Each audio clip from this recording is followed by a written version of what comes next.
Sup shredders, my name is Logan aka Spiderhands and welcome to SB Interviews where today for the tenth of these, I can't believe we're up to double digits now. We are going to be checking out an artist, singer, songwriter named Mr. Kody Reeder, switching over to here from Kansas, Missouri, is that right? Kansas City, Missouri, correct. Ah, apologies, my bad. But anyways, how are you No doing? Feel worries. free to introduce yourself. Yeah, like you mentioned it, songwriter based out of Kansas City, Missouri. I've been playing music for a while. Just released my first EP, which I'm really excited about. Sick. And the name of the EP is called Anxiety, correct? That's correct. And what would you like to say about it? Because I've listened to it, but I don't want to spoil it. Sure. Yeah, I think Anxiety is an EP that I wouldn't say it's for probably every listener out there. It's more of an indie rock type of a vibe, but with really emotional type lyrics that I think only certain people can relate to. But the more I've been just hearing people talk to me about just them listening to the album, I've realized that maybe more people can connect to it than I thought. So I'm really excited to share with the world and to get it out there, and I hope people enjoy it. That is a very proficient answer to that question. It's interesting because you say that it might not be for everyone.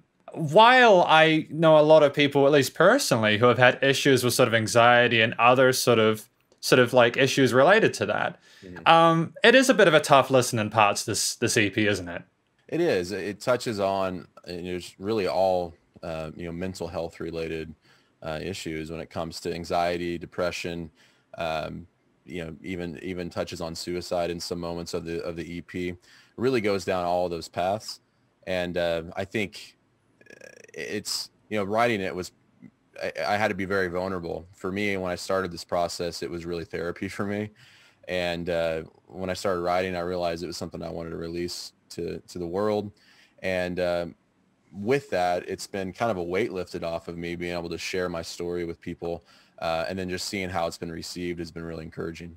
Yeah, because you've actually gotten a little bit of attention on like Spotify, like some like 5K listens on anxiety and stuff like that. That's pretty wild, eh? Yeah, I wasn't really sure what to expect when I released it. I thought, maybe 500 people will listen to it, maybe 5,000. I wasn't sure. In the first couple of days, it was slow, and over the last course of a couple of weeks, I've had steady listeners of around 200 or 300 people a day, and I think overall through each individual song, I think we're up to 15,000 plays on Spotify. So I've been pretty blown away by it, man. That's not bad. That's not Yeah. bad because like is this your first musical project? You may have mentioned it before. Yeah, so I toured in a band for a while. This is the first project I've ever done that was just solo based. So yeah, this is really the first version of anything that I've personally released out into the world. That's wild, man. Because I was listening to even the singles that you released. Like the production quality on that isn't it pretty good, you know. Yeah. But before we get into that, maybe we should go back to where maybe we should go back to where it all started. How Yeah. did you get into music? Like, where did this all begin? Yeah, great question. So I came from a family of musicians. Like my mom was a drummer. My grandparents even played music through college. Even today, they still play music, and they all had their one specific instrument that they played. My grandpa was a piano player. There's vocalists in my family. Like I mentioned, my mom played drums, but really the one void that nobody played was guitar. And so when I was 11 years old, I said, hey, I want to play guitar. They agreed to buy me a guitar for Christmas. I still own that acoustic guitar today. And it's actually, there's a part in the album it's super buried, but it's actually, it made it on the album, which I was really happy about. But from there, I just started teaching myself how to play music, play guitar. Really everything on the album is except for the drums and the cello I personally recorded, which is another thing I'm really proud of. But it really comes back from my family being musicians, got me intrigued in it, and they were also really good at pushing me to try and improve myself. And so that's where it really started with me playing music.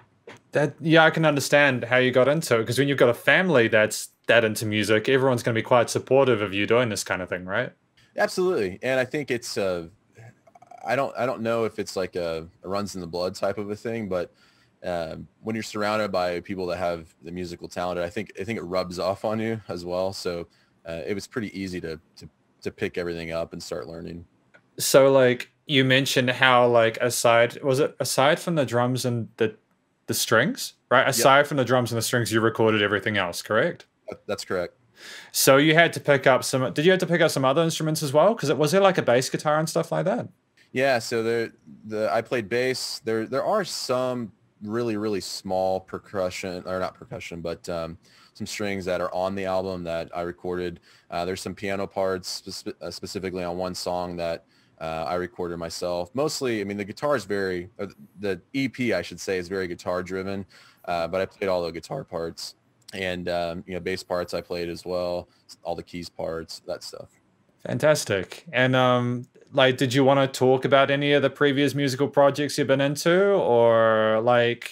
Yeah, I think for me, I've always done more. Well, it started off as a local gig. I think when any musician in high school, you have dreams of being a big artist where you get famous with your friends and you go from this garage band and then you turn into the Foo Fighters or something like that. But for me, it was just a group of friends. We started playing music when we were just getting out of high school, and we played music kind of off and on through over the course of 6 or 7 years, and we ended up touring quite a bit through several different states here in the U.S.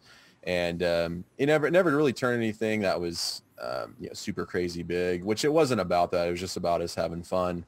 But throughout that time, I always wanted to do something that was going to be more personal to me, and that's really where this idea came from. Because forgive my ignorance, I live in the small, tiny country known as New Zealand, which is at the bottom of the world. Yeah. I don't know a lot about the music scene where you are located. Are there a lot of bands that create the kind of music that you do, or what's it like? I think, well, in Kansas City, it's a Midwest state. I would say here specifically, it's going to be more of your kind of more of electrical sounding type of a music, more so here locally. So what I'm doing is a little bit different than what is out there. Back a few years ago, the metal scene was crazy here, and it was awesome because anytime that you really wanted to go see a local band play, you really could. Unfortunately, of course, with the pandemic and COVID, that kind of killed a lot of that. But I would say what I'm doing specifically, my type of the music that I play, it's not super common around this area, but I also think that provides a unique opportunity for me too. Yeah, that's exactly right. Because the last thing you want to be doing is competing against the other artists in your area, right? Yeah, absolutely. I think when you are able to differentiate yourself, I think more people pay attention. Plus, you don't. Once we get back to playing live, I feel like there's going to be more opportunity for someone like me who has an EP. I have people that are going to play with me live, just to say, hey, this is quality. What do you think? And then hopefully book some shows that way. Where I have a lot of friends that are in the metal scene, and they have to push so hard to get booked for different shows, just because it's very congested here with the amount of bands. Not saying it's going to be easy for me by any means, but compared to what I've seen my friends go through, hopefully it isn't necessarily like that for me. Yeah, it's a tricky thing, right? Because metal arguably has a hard enough time just as a genre in certain parts, because a lot of types of metal, like I know metal's a lot more people are a lot more comfortable with metal nowadays than they used to be, right? Yeah. But I would consider that the kind of music you do would actually be reasonably well received.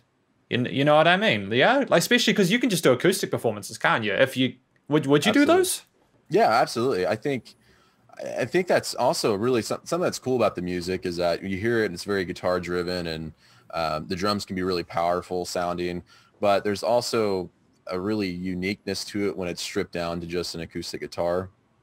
And I mean, really, all of these songs are written from me just picking up an acoustic and playing and writing. And so when I play these songs just by myself and practicing in my own time with an acoustic guitar, I just always think like, this is going to be really cool one day in a coffee shop or, in some type of bar, just something like that, playing these songs acoustically, because I do think that there is a place for them. So like, what is your strategy then? Like, how are things going with the stuff that's been happening over the year or so? Can you do shows where you are? Yeah, it's become more lenient, I would say. Things are getting back to normal. I think just kind of with the rest of the world, things are getting more and more normal each and every day, which I can't be more excited about. Just as a fan of music, I have missed going to concerts so much. Like every month, I would probably go to at least one concert. That was always a goal of mine. Every year I want to go to at least 12 concerts, see new bands I haven't seen before. That was just something I did. And of course, last year absolutely killed that. So I can't wait for things to get back to normal so we can start doing that again. But then for me on the music side, the opportunity is there for me to go out and actually play these songs live, which is really probably the most exciting thing. That is like such an awesome thing to hear, that you're actively going out to go and see bands that you haven't seen before. Like, is that an ideology you've always had or something that's come with time? I think it started when I was probably just getting out of high school.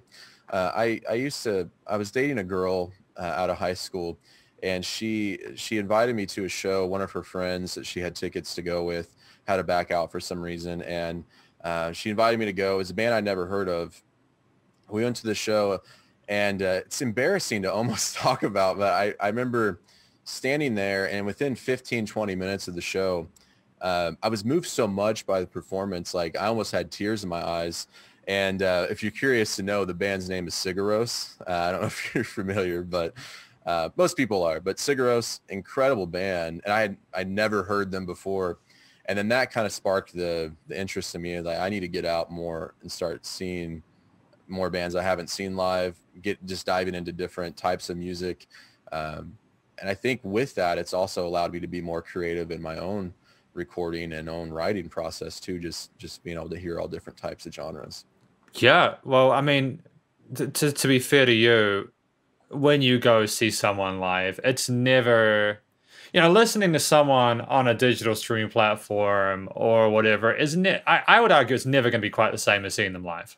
No, I think you can gauge a little bit of, everyone's a little bit different. Some people would be like, I've seen them on a YouTube video and they sounded incredible live. I want to go experience that. And I've also seen bands live that I've watched on YouTube are absolutely terrible, but when you go see them live, it's just a completely different experience. So I think you're right. You'll never really get the whole, just the whole grasp of a performance just watching it on YouTube or on the internet in general. I think that if you see a band that you love, you need to go see them once, because if you love what you're hearing on the album, chances are you're really going to love what you're going to hear live. So I always encourage people to go out and see as many people as they can. And some of the best musicians I've ever seen play have been just at really local events, people I've never heard of before. Some of my favorite bands today have been artists that have been opening for bands that I went to see that I had no expectations of. So it's kind of a long-winded answer, but yeah. No, it's totally fine. Feel free to, honestly, these interviews are here for you guys just to talk about what you want to talk about. There's no like time limit. I mean, aside from the fact I typically try to keep the interviews under an hour, but that's like, anyways, like to continue, like, that's the funny thing about opening bands, isn't it? Right? Because sometimes you'll get an opening act that has no expectations or pressure, aside from obviously the pressure to open for a big band, and they just kill it because they're just so excited. And then sometimes you can have a bigger band who's done like 20 shows and they kind of just, maybe they're comfortable and there isn't that kind of intensity there. And it's a shame, you know? One of the first major concerts I ever saw was Death Cab for Cutie, one of my favorite bands. Who is my wife now, we went and saw them. One of the bands that opened for them, their name's Frightened Rabbit. One of my favorite bands now, but at that moment I knew one song by them. I was waiting for that one song, and then I was ready for, get off the stage. I'm ready for Death Cab to come out. And by the end of their set, I was like, man, I wish they would play 10 more songs, just because of how moved I was by that. And it was really cool. After that show, I was able to go out into really the main lobby, be able to introduce myself to them, hang out with them for a little bit. That was a really, really cool experience I'll never forget. But it's, I mean, I have a few different examples of just bands that I've heard as an opening act that had really never even checked them out before going, and absolutely fell in love with their music. What's really cool is that the band like met up with their fans after the gig. Yeah, it's kind of unheard of, I feel like, these days. But yeah, they were awesome. They just kind of mingled with everybody. They didn't really have huge crowds around them. People were out to buy merch for, you know, the main band, but they were just kind of off to the side, just having casual conversations with people that were attending the show.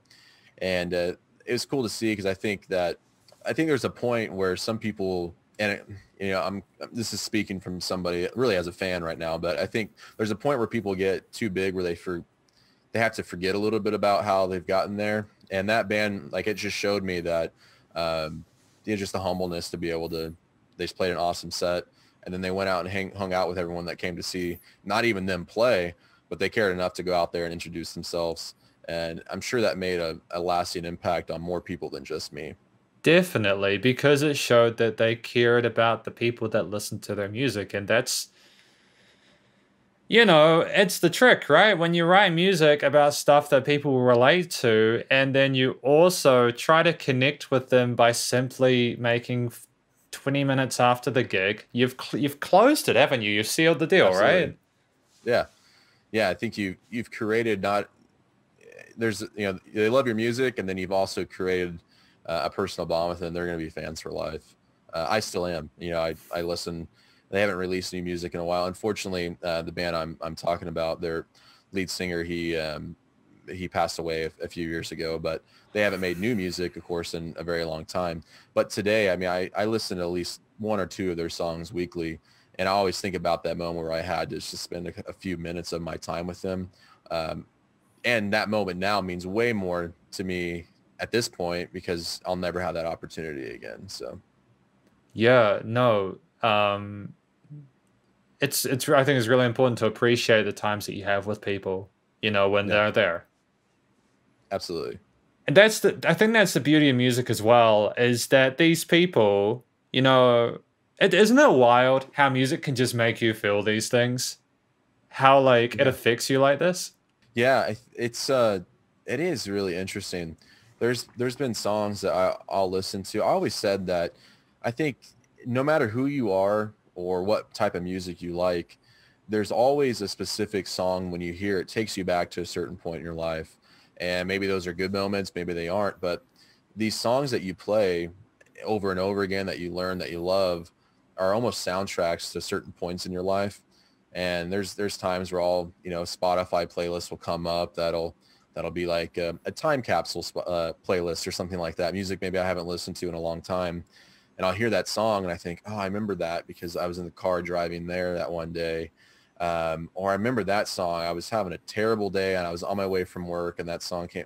It's really interesting how you bridge those or you make those connections with songs, because I think that you know, a lot of how you feel as an individual I think is related in some of the music that you listen to. And as an artist too, I know that the way that I feel is typically how I write. And yeah, I think it is really, really interesting.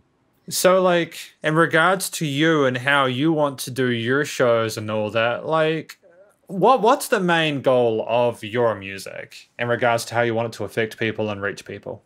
Yeah, I think when people hear the songs, I mentioned earlier that this was like you know, writing music was almost a therapy session for me. And I think that that's really what I want my music to have. If it does anything, I want to have an impact on people that are going through something right now that I was going through when I wrote these songs.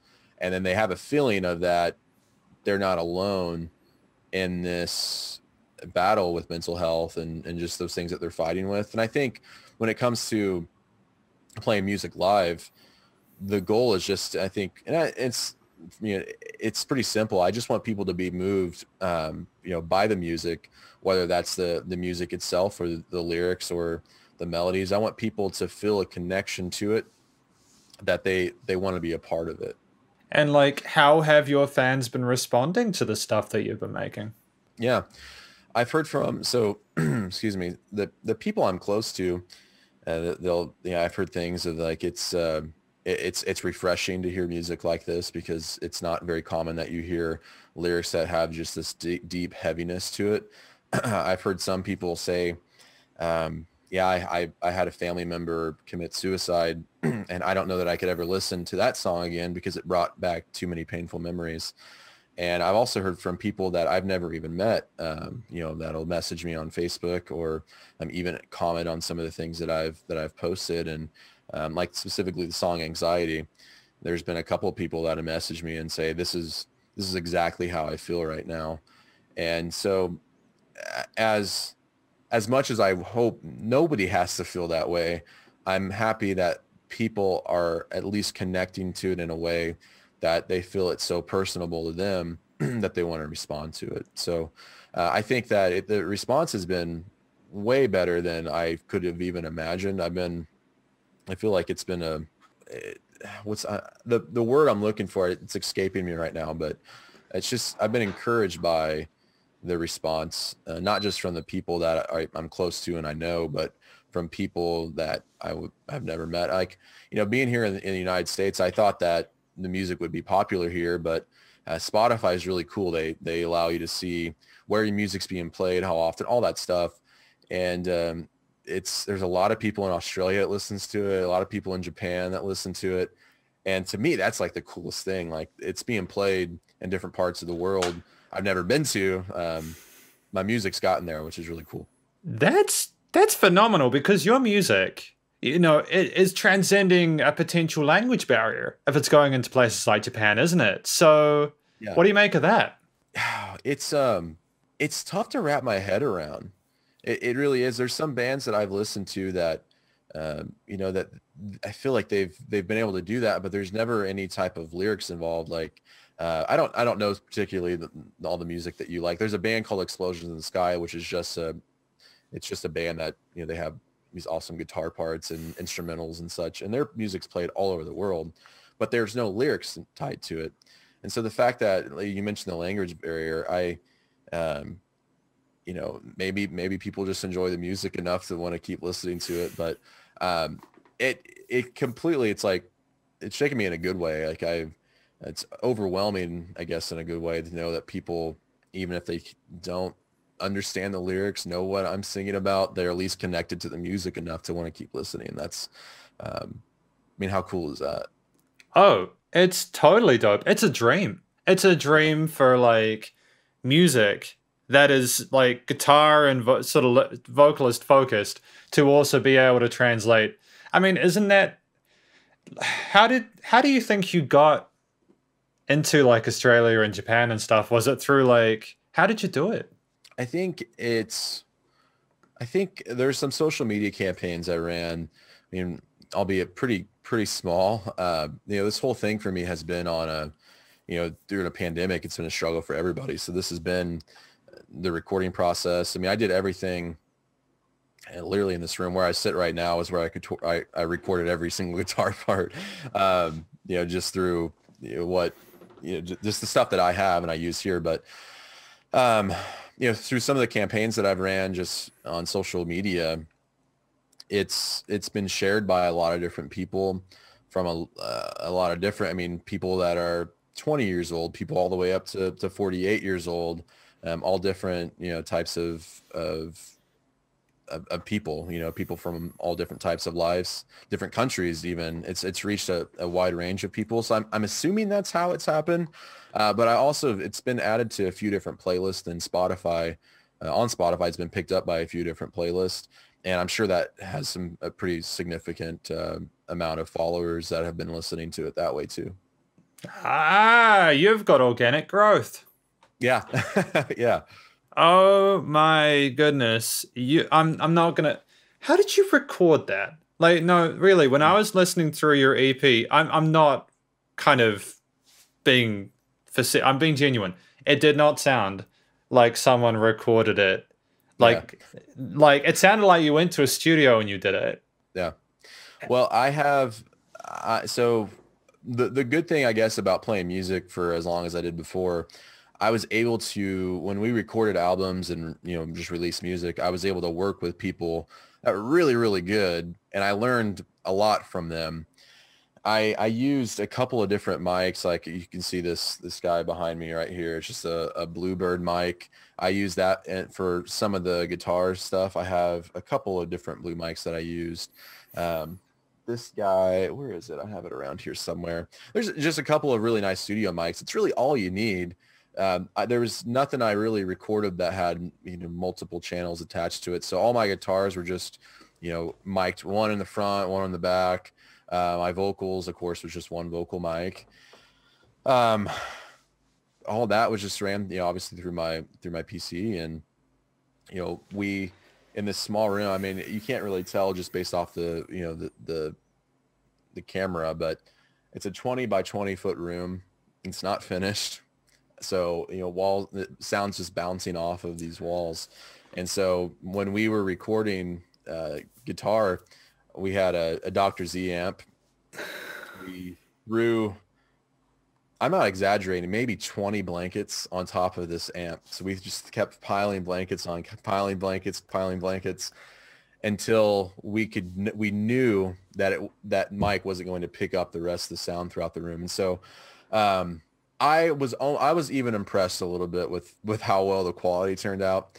Of course, I had great people working with me too to bring these songs to life. But I remember when I started the process of recording, I was thinking like this, I feel like the music's good. I feel like the parts are good. I feel like the people that are working on this are really good, but the space itself is not good. And it turned out to be, exactly what, the quality that it needed to be. It turned out to be that and even more. And it took some very unique things that we had to do. I mean, I remember setting up the vocal booth, the vocal room. I have an enclosure for my vocals, but just to soundproof it more. I mean, we were using blankets, mattresses, anything that we could to deaden the sound in this room. And I think people they wouldn't believe me if I showed them some of the pictures I had of the way that we were recording some of this stuff. But I hope that doesn't make me look like a bad musician by saying all that. But it's really cool, I think, how it turned out, not really knowing before we started how it was all going to work. It turned out to be absolutely perfect. You managed to get that in a square room. Yeah. Nah, that goes against everything I've been taught. That's wild. No, because I always got told horror stories from people. Don't record in a room or else the reverberations will bounce off each other and it'll be bad. But you managed to make it work. A lot of, I think, and maybe it was a benefit or maybe it wasn't, but a lot of the music's very ambient sounding. So I don't know if maybe the room helped. I have no idea. I know that once we tracked everything and we played it back, I looked at my buddy, his name's Lance. He actually played a couple of parts on guitar as well through the process. But I remember recording and looking at him, and I was just thinking, like, I can't believe we managed to do this. Because the goal was like, let's just see how it goes, and if we need to hire out and go into a studio, then we can do it. But it ended up being great. No, that's the opposite. That's the. You're not a bad musician, okay? Honestly, the criteria for a bad musician nowadays is just not caring. And like, from what I can tell so far about you, we've only been speaking for about half an hour, but I can tell that you're a musician who cares about the story that you're telling, that cares about the music that you're playing, that cares about the way that it sounds, and you care about the way that you're producing it, and that makes you a good musician, and that's probably why you're finding some success on Spotify and stuff. Yeah. I mean, I hope that's all related. I think the goal when I was writing the parts, musically to this, is that I want it to be something that I want the music to be just as emotional as the lyrics. And when those things meet together, I was hoping it would be like this just explosion of emotions that people would feel. And I know me listening to it personally as my project, I'm extremely proud of it, but I also think the way it's been received has been even better than what I anticipated. So I hope people are feeling that. Because, like, at the end of the day, you mentioned this was kind of like therapy for you, right? But Yeah. how many people do therapy and then the 15,000 people enjoy listening to that story? You know what I mean? Yeah, for me, I remember I was going through a pretty just rough time in my life. Like I went through a couple of years, and this wasn't even that long ago, where it was just seemed like every day was a struggle. I was going through, some crazy battles, depression. I had severe anxiety. I had a lot of things that was going on, just battling mental health wise.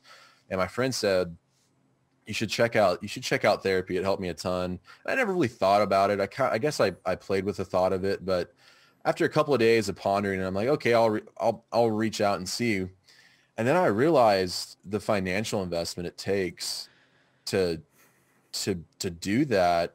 I mean, some people are really reasonable. I'm sure that therapy is great, and because I know how many people it helps, but just for me in that moment I was in was just not, from a financial side, it just wasn't possible.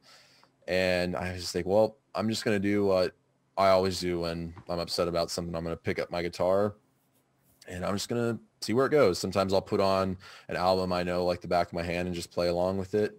Or, like this, I just picked up and just started writing about how I felt. And that's where the song Anxiety was born. That was really the first song that was wrote. And every time I listen to that song, it takes me back to that moment where it's like I was at this point in my life where I didn't know really what was next. I didn't know what was going to happen. Because when you're battling all those things, I think what people don't take into consideration is that, life goes on. Like I'm still a husband. I'm still an employee. I'm still a friend. I still have family members who all rely on me and count on me, but I'm not well right now. And so, but you still have to manage and do all those things. And so I remember looking back after I wrote this song thinking like, that's where I was to where I am now. It's just every time I think about it, it's just like a weight's lifted off of me in a sense. But even the other songs, there's a song called Insecurity that is written about just something that happened in my life that I hadn't talked about for over 20 years, and just this broken relationship between my mother and I. And I remember writing that song as almost like I was going back in time as the 5 or 6 year old self. And if I could have articulated in a way that I can now back then, this is what I would have said. And I remember writing that too. And it was, pretty emotional. And, I think about that song too, but it's a song, that type of subject is not very common, I feel like, in the music industry. But I think there's so many people that can still relate to it. And I say unfortunately because it shouldn't be something that people deal with. But, every piece of music that I wrote was super personal to me. It was, a situation that I had went through or, witnessed someone going through. And I think that, every single song at some point in my life, it changed me as a person. But that all brought me here to be able to write about it, talk about it, and then release it to the world. So, yeah. You've had a hell of a journey through writing this EP, haven't you? I have. Yeah, it was, I think the most interesting part is that the album has allowed me to open myself up to, 15,000 people on Spotify, to a version of myself that I barely know myself, that I'm just starting to get to know. And the thing is, I'm still untapping those things from an emotional side, but I'm also still writing. So that's I guess that's what's exciting about it, is that the more I go through this process, the more material I have and the more I get to release. And, what I've buried, emotionally for a long time is now becoming something that every time I untap it, I'm writing about it, and then it gets turned into something that's super, super positive. And I don't think I could ask for much more with that. I mean, that's the most arguably that is the most pure form of music. It's someone writing about how they feel about something that happened. And I'm not trying to marginalize it or anything like that. At the end of the day, it's a shame that this type of music is not more common, because if people were more honest with themselves, we would probably get more authentic music. Do you know what I mean? Yeah. I think, there's all different types of genres. I mean, they're not all that I love, but I think that every song can be appreciated in some sorts. Like I'll admit I'm not the biggest country music fan, but I think for a guy that lives a completely different lifestyle than I do can relate to that in a way that maybe I can't. And I think that there's also people that are into like heavy rock music that also can relate to that in a way that I can't. But I think that what's unique, and maybe more I talk about, maybe it's not unique, but the part I thought is unique about my music is that it's going to reach people that music hasn't reached yet. And I think that's just people that are genuinely wanting a connection to a piece of music that can only relate in a way that other music hasn't before. And so, yeah, I hate talking about it like it's exciting or I'm happy about it, because it's, mental health is nothing to be, it's not a joke. It's not something to be passive about, but I understand the more that I go through this, that the music is specifically for people like me that have been through this stuff, and or maybe even now are going through it. So that's yeah, I think that's the uniqueness of what my music's doing. Yeah, it's a tricky topic. You're making music that is helping people. That I think is something that's really positive. Like, if there was something to be excited about, at least from like my perspective, it would be that you're making music that is like true to yourself and that people can benefit from by listening, and maybe they just feel like someone understands them, you know? Right. Yeah, I feel like that's what most people that are going through really tough times are just, they want to know that they're not alone through those battles and those situations. And if my music can do that, I think that, I mean, even if it's just one person, that's enough for me. You've mentioned that are you working on more material? What's next for Kody Reeder? Yeah, I have two lined up in the pipeline. I haven't started recording them yet, um, but I'm really really excited about them. I think one's kind of more of an upbeat, fast tempo, kind of hit you in the face type of rocky sound, which I'm really excited about. I didn't do a ton of that on this EP, but the other song that I'm also really excited about is, it's more of like an anxiety type. I'll even give out the song title is "I'm Sorry You Love Me," and it's just it's from a point, it's just a perspective of not feeling like you deserve to be loved. And I think it's going to be another one of those songs that people can relate to, maybe not now or just some point in their life, but I think they can relate to. I'm really really excited about it. I can't wait to release it. I'm hoping to get that out by the end of the year. Now, the fact that you're hoping to get that out by the end of the year indicates you're taking this quite seriously. Because, like people can write a song in a day and they can like go and get stuff done for it and get it done in a week and then just kind of spit it out, right? But you're taking your time with this one, aren't you? I am. Each song's kind of my baby in a sense. If that makes sense. Um, it's important to me. I think for me, I'm married. I don't have kids. But I eventually, when I have kids, and I don't want this to be something that was just really cool that I did in my 20s. I want this to be something that can grow and eventually encourage my kids, if they become musicians or whatever, that no matter their situation, whether, no matter where they're at, if they just put their mind to something, they can do it. And I mean, it's not just my kids. It can be really anybody. If you're passionate about something, you should do it. And if you do it, you got to take it serious, because if not, it means nothing. So yeah, it's something I am taking really serious. These songs, I recorded them. I had everything written probably by the end of December, and I started recording. I want to say it was towards the end of January. And there was about a 3 or 4 week process where we were really kind of slow moving on it. Like we'd come in, I say we, it was me and my buddy Lance. He was here for everything, kind of keeping me on track and focused. But I would record a part and I would listen to it and just thinking like, does this translate to what I'm trying to say from a lyrical standpoint? and then I would play, and then I'd rewrite, and I would play some more. And you know, it took about 3 or 4 weeks for everything to get done. And then from there up to the mixing and mastering process, that took probably just as long, because it was important to make sure that it was right. I mean, it's just, once the song's out there, you can't get it back. So you want to make sure that it's done right, and it's the quality that you're wanting, and then it's also meets the expectations that you've set for it. If I would never release something unless my whole heart was into it and I gave 100% to it, because if I can't do that, I don't feel like anyone will take me serious. That's the secret. That's the secret, man. Like, because there's so many musicians, so many, and it's so easy to get your stuff out there that, like, you just can't 50% it. You can't even really 100% it, can you? You got to go beyond that, right? Yeah.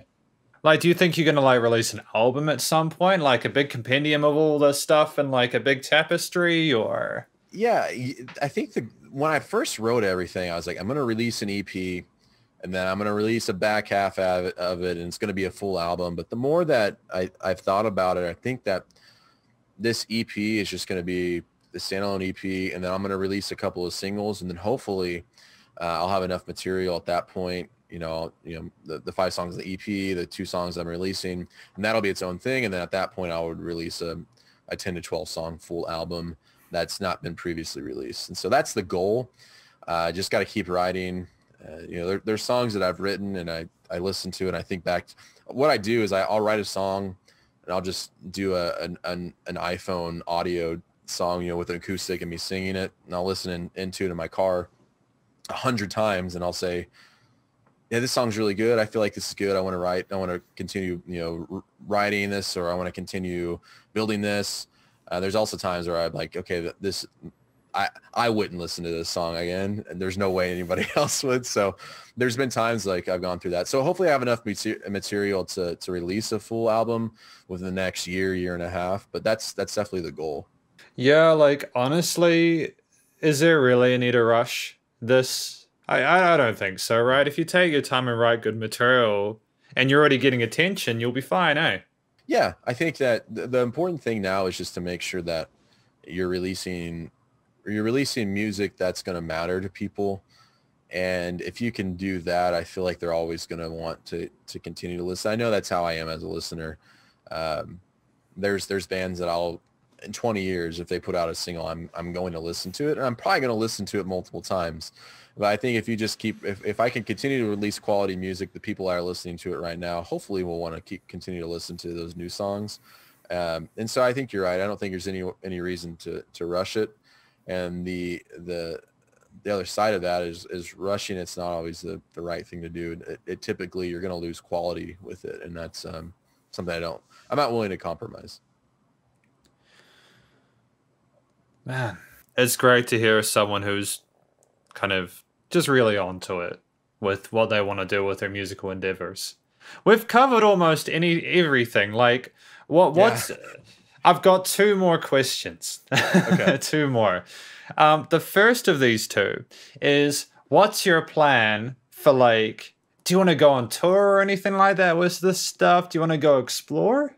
Yeah, for me, when talking about before I released this, I wrote down small, medium, big, and they were just small goal, medium goal, big goal. Small goal was that I'd release it, and it, you know, a couple of thousand people would listen to it, and I was fine with that. And now that it's at over 15,000 plays, I feel like I've reached that goal.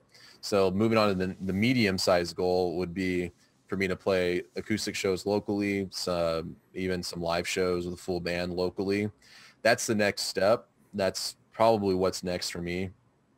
And then from there, if it would ever reach a point that, you know, I'd be lucky enough to travel, not just here in the States, but even, you know, across the world, playing these songs and playing this music, that would be like a dream come true. And that's why I put that obviously as like the biggest dream, the biggest goal. But I'm in kind of stage 2 of that, and we'll see what happens. I'm really, if it gets to that point, I'm totally game to do anything. I just, my main thing is I want people to love the music, and if I can get enough people to love the music, then it'll allow me to do some things that are going to be really, really cool when I look back on when I get older. But yeah, I'd love to travel and play these songs live, not just here in the States, but other places as well. But the next step would definitely be to do some maybe opening acts or an EP release party, those types of things. And do you think you'll sort of retain your independence in terms of the way you're distributing your music now, or do you think you'd go to like an indie label at some point? Or that's a good question. I think that I would definitely be open to it if the right opportunity came up. I think that whenever you're younger, and when I was in high school, I thought like you made it whenever you got signed by a record label. And I know that doesn't necessarily it doesn't mean that now, knowing what I know now, but definitely if the opportunity came up and I was able to do that and it made sense, 100%, I would absolutely take that opportunity. no, you're really onto it. Before we finish today's SB interviews, is there anything you would like to tell the people watching this about who you are, your music, or anything related? Yeah, I think that I would just say I'm a pretty normal guy that's lived just probably for most a normal life. I just battled some things along the way. Luckily, that hasn't defined me of who I am as a person, but it's allowed me to create something I'm really proud of and to share with the world. Hopefully, whoever is listening to it, even listening to this interview right now, you're listening because you've engaged in the music of some sort and it's impacted you in some way. That's really what my goal was when I released this. And so if that's happened, that makes me super happy, and I hope you continue to listen. Hey, I'm sure they will, man. I'm sure they will, Kody. Are there any places people can go to find your music, like in addition to Spotify? Yeah, so it's on most music platforms. So even like iTunes, Amazon, Apple Music, Deezer, really all, I mean, even I think maybe I mentioned Amazon, YouTube Music. It's on all the major, music platforms. I think it's on, I want to say it's on TikTok and potentially even Snapchat now. The craziest thing, my wife, she walked into a Panera Bread, which do you guys have Panera Breads in New Zealand? You guys, just real quickly, you guys have so many cool little stores that we don't have here, and it really sucks. I don't know what that is, but I want it. Okay. It's a coffee shop that sells very average food, if I don't say so myself. I shouldn't say this because my wife walked into a Panera Bread and they were playing one of my songs. And holy crap, that's like the coolest thing ever. She was frantically calling me like, call me back. I had voicemails and stuff. She was so excited. They were playing one of my songs. How cool is that? But yeah, so on top of some of the streaming platforms, maybe if you go into a Panera Bread, you might be able to hear one of the songs too. But yeah, I don't know how that happened. Maybe somebody hooked up their phone and there was a playlist. I don't know. Maybe it was just, I feel like that was like a 1 in a million type of experience that she went through. But yeah, that made my day. Hey, I'm sure she's immensely proud of you, my dude, for that. That's an achievement. Yeah, absolutely. Well, thank you very much for your time today, Kody Reeder. I look forward to hearing more from you and your music soon. Yeah, thank you so much. This has been a really good time. Cheers for the interview, and I'll see you later. See ya. And that was our interview with Kody Reeder. Hopefully you enjoyed this interview. I certainly did. It was fantastic. Like, that's genuinely just, I can't believe like that. Just imagine walking into Panera Bread and finding like someone you knew's music on it personally. And for that music to be so meaningful and so important is just a stunning thing. I am so happy for Kody because he's just writing great music. It's just fantastically deep, authentic, great stuff. And I honestly wish Kody the best of luck in future with his endeavors. If you enjoyed an interview with Kody Reeder, please do go check out the his social medias, his Spotify, and all the rest of the musical outlets that he mentioned. Also, I've got links in the description of this video if it's on the Spidey's Productions YouTube channel. And yeah, stay cool, stay safe, and please remember to also support your local musicians and artists at this point in time, as you need the help more than ever with all the crazy stuff going on in the world. Catch you next review. I only called this one in post. I said review again. This is the 4th time in a row I've said see you in the next review instead of see you in the next interview. I'm having a really rough time with this. I'll keep working at it though. I'll try. Better luck to me next time. Catch you in the next interview. Spider hands out.